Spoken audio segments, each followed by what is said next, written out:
What's going on, bull runners? Welcome back to the channel. So if you hold any XRP, this is massive. We have some big crypto news to bring to you in today's video. So comment 777 if you're feeling blessed. Comment 777 if you're feeling bullish. And you know what to do. If you're going to become the first millionaire in your family tree, you have to confirm it in the comments below. You got to believe it, be it, do it, and take action on the right habits every single day. I'm going to share some powerful information in this video that you guys need to know. Let's run it. So Ripple as a company has continued to pour billions of dollars into XRP, spending almost 2.6 billion on the token just last quarter alone.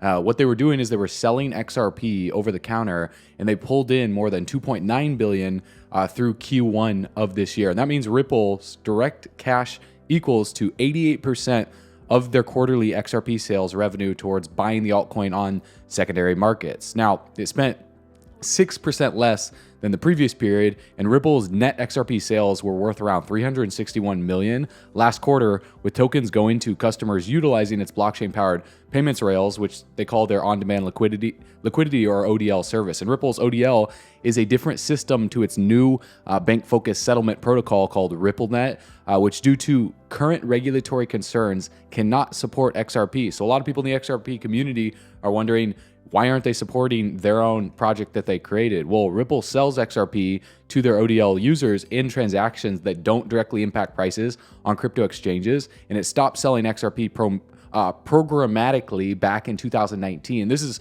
super important for you to know because just recently, Ripple launched a business liquidity hub on April 14th, earlier this month, which allows business entities to access liquidity for digital assets from various crypto exchanges, market makers, and over-the-counter marketplaces worldwide around the globe. And the liquidity hub aims to seamlessly bridge the gap between fiat systems and crypto, and it integrates diverse solutions to help businesses access and manage liquidity across different platforms, which is a big deal because you know how it works with exchange rates fluctuating so much. And the product utilizes advanced technology to source the best crypto asset rates and is a round-the-clock service, allowing businesses access to a vast network of payout channels globally. And the Liquidity Hub currently supports 5 cryptocurrencies: Bitcoin, Litecoin, Ethereum Classic of all altcoins, and Bitcoin Cash. But there was no mention of XRP in the announcement or, the product dashboard due to the lawsuit right now. So until there's clarity on what XRP is and this lawsuit is over, it won't get added or it won't be relisted on exchanges in the United States until this case is over. And Ripple recently provided an update about the lawsuit that happened and highlighting on March 6th, the order issued by Judge Annalisa Torres, which determined which expert opinions from both the SEC and Ripple that the court might consider during the summary judgment. And expert testimonies from one of the SEC's experts were struck from the record. So Ripple continues to, march forward, and they seem to be winning, but we'll believe it when we see it, right? And everyone's waiting for it.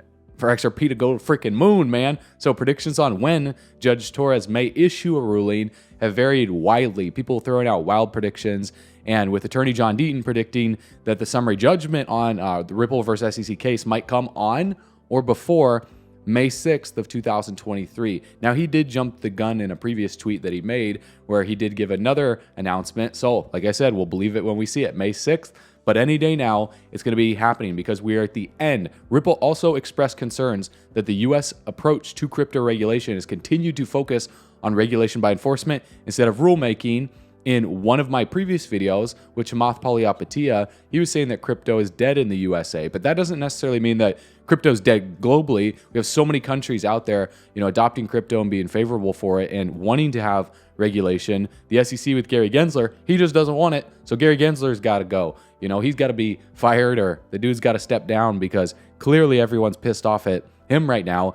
And you see other countries like Germany, Switzerland, El Salvador, Portugal, UAE, over in Dubai, among many others, are becoming more favorable for crypto and having massive tax benefits as well too for business owners. Even Coinbase was considering relocating overseas, and they just lost a key executive as Vishal Gupta resigned for a new crypto project after over 2 years with Coinbase. And before Coinbase, what he was doing is he served as the head of USDC, the stablecoin for Circle, and previously as vice president for Goldman Sachs. So that is a big deal that just broke in the crypto space. And additionally, Coinbase is supporting plaintiffs in their lawsuit against the Treasury Department's Office of Foreign Asset Control over its decision to impose sanctions on the Tornado Cash mixer that was going on. Because the regulatory landscape is not clear in the US, this may have played a part in, his decision to leave Coinbase for a new venture that we'll be announcing on this channel once that news comes out. And representatives in the US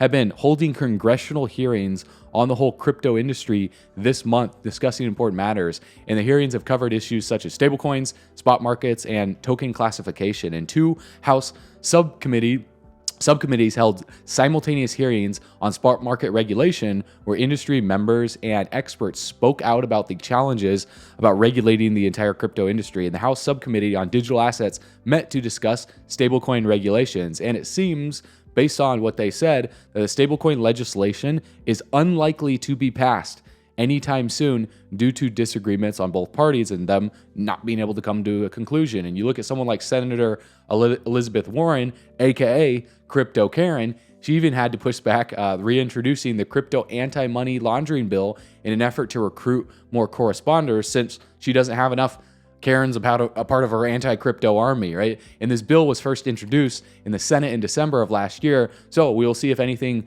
comes from that as she tries to recruit more people that are just mad at crypto to, help push that bill. And some positive news, and I know you guys see a lot of negative news happening in the crypto space. I love to cover the negative news because if you can look at it objectively and you emotionally train yourself to be a warrior in these markets, right, then you can become successful. If you are emotionally at the strings and the whims of the volatility, then you're going to be screwed and you're going to lose a lot of money. So you need to look at the negative news in a positive way, because where there's negativity, there's opportunity. So in positive news, Venmo will enable fiat to crypto payments in May, with users able to receive crypto through a QR code or external crypto address, according to an April 28th announcement from PayPal. Now, PayPal is the parent company of Venmo, and initially was supposed to be the payment solution to fix the entire banking problem that we have when Elon Musk started it. So that's what he's trying to do, right, with what he did with Twitter recently. He recently started X Corp, which is the company that owns Twitter, and he announced plans to use it as the base for other offerings. And this isn't new news, because if you remember and you do a little digging, you don't have to do any digging on this because I did the digging for you, but listen to this. Back in 1999, right, X.com was an online bank co-founded by Elon Musk, Harrison Fricker, Christopher Payne, and Ed Ho, and merged with a competitor company called Cofinity Inc., a software company also based in Palo Alto. And Musk was attracted to Cofinity because of its easy payment system, and the merged company changed its name to PayPal, which eBay then bought for $1.5 billion back in 2002. In 2015, PayPal was spun off and became an independent company, and then Elon Musk exited it, arguably considered one of his greatest, not necessarily failures, but maybe in his mind, he didn't complete the mission for what he started PayPal for, which was to fix the whole entire global financial system. And X.com was an early online bank, and deposits were insured by the FDIC. Very interesting how this is coming full circle here. The company was initially funded by Elon Musk and Greg Corey, who went on to fund Musk's later ventures, which is Tesla and his startup SpaceX. And customers were not assessed fees or overdraft penalties, which is huge because banks are making so much money from those overdraft penalties. Been there plenty of times in business over the past decade where you get down to the last $50 and you don't know if it's gonna swipe for your coffee or your bagel in the morning that you're trying to eat, and you're like, oh no, business isn't working so well. So, and then the banks stack on these overdraft fees. Then you get an overdraft fee for an overdraft fee. So the fact that they weren't doing that is awesome. That attracts a lot of users, because when you think about the users first rather than profit first, then that's how you attract a lot of profit, right? Interesting how that works. I mean, it seems like it's common sense, but like I say, common sense isn't so common anymore. And users were also rewarded for signing up with the $20 cash card and a $10 card for new member referrals. Affiliate marketing at its finest. And for those of you guys that want to see my number one recommendation for affiliate marketing, you can check that out at bullrunners.com and subscribe to our video newsletter to receive helpful videos like this. And give this video a like if you guys are appreciating this, because these features were distinct for their time. He was way ahead of the curve there. For instance, customers could send money to another person by entering their email address into x.com.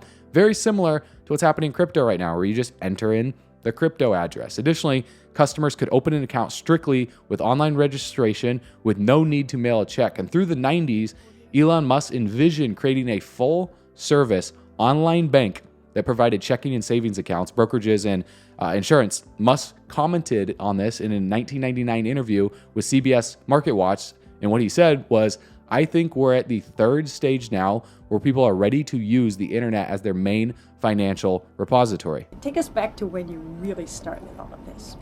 Well, that was the summer of '95. I had no money whatsoever. I was working, doing research in Silicon Valley on a completely different subject and trying to start this company at the same time. And when it came time to decide, do I want to do graduate studies or do I want to start this company? And I decided to start the company. I had no money. As a graduate student, I would have received a scholarship and a stipend and so forth. In starting the company, I had nothing. I had no income source. So we found that an office was actually cheaper than an apartment in Silicon Valley. So we got this dinky little office that had a leaky roof. It was just the nastiest place you can imagine. And you lived in it too? And I lived in it too and showered at the YMCA. This lasted for about 3 or 4 months. And the reason we chose this office, in addition to it being really cheap, was that there was an internet service provider on the floor below. So we were able to get really cheap internet access by drilling a hole in the floor and connecting to their server directly.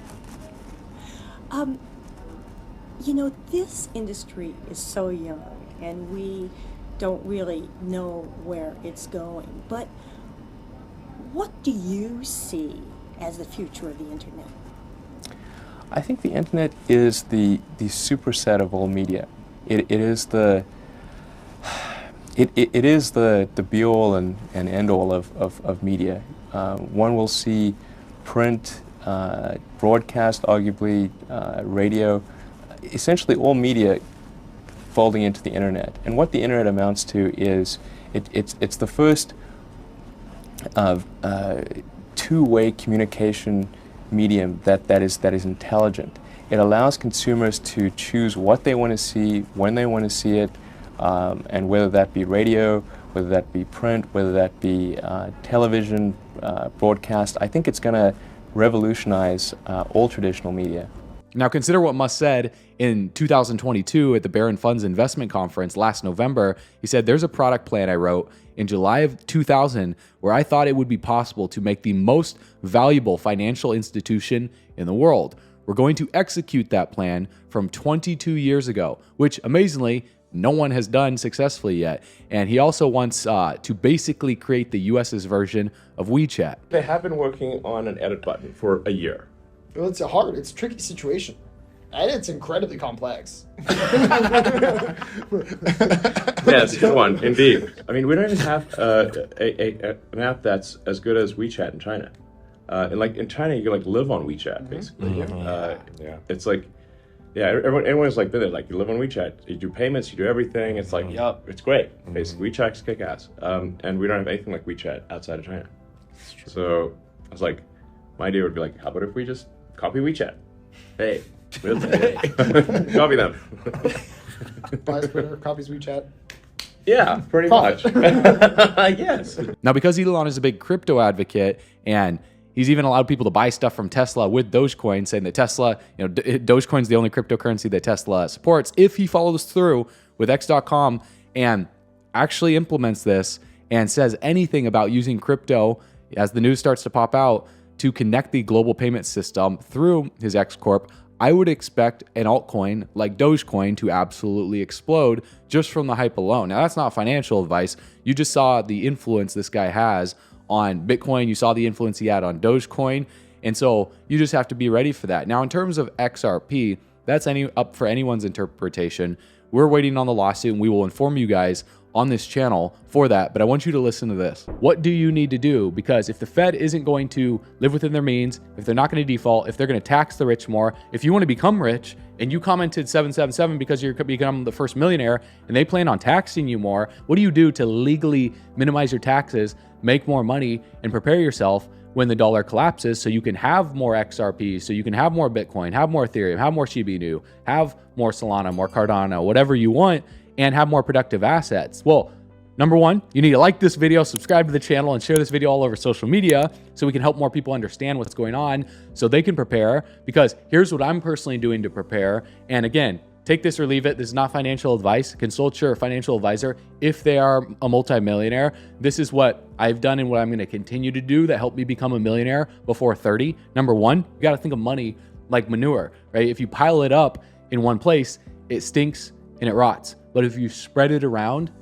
everything grows. I'm investing into assets that will either produce passive income or hold value in times of inflation or hyperinflation. And that's where crypto, that's where gold, that's where silver, that's where international real estate comes into play as other countries expand and more people want to move overseas, let alone hire employees overseas. But in order for you to do that, you can't just rely on the income from your job to invest, because the rise of artificial intelligence is replacing workers in industries like healthcare, finance, manufacturing, transportation, retail, education. The list goes on and on and on. You are increasing your risk every single day of being laid off. The days that go by where you don't focus on building a business on the side. So that's what I'm also doing. I'm building a side business. Now, the number one side hustle for you to focus on in 2023, in my opinion, that costs little to no money out of pocket, that's completely recession proof, it's completely depression proof, is an information-based business in any niche that you want, because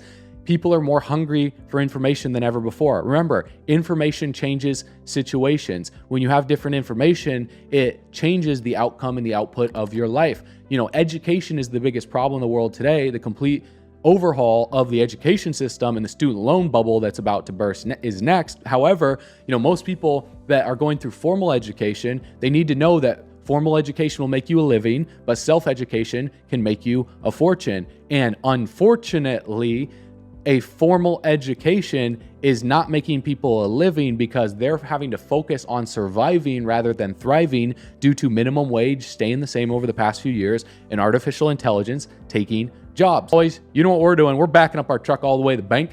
We're grabbing the bags, packing them and stacking them, leaving no bags left behind, because we believe the spending power of the dollar is going down in value. That's the truth based on inflation and what the Federal Reserve is doing. Fed now is not going to fix that. The CBDC system that they're planning on ushering in is not going to fix that. So in order to fix that, you have to take it into your own hands, because together we're all going camping on the beaches of the moon, and Bull Runners Club is going up. So I will see you on the next video. I will see you on bullrunners.com. As always, you know what to do.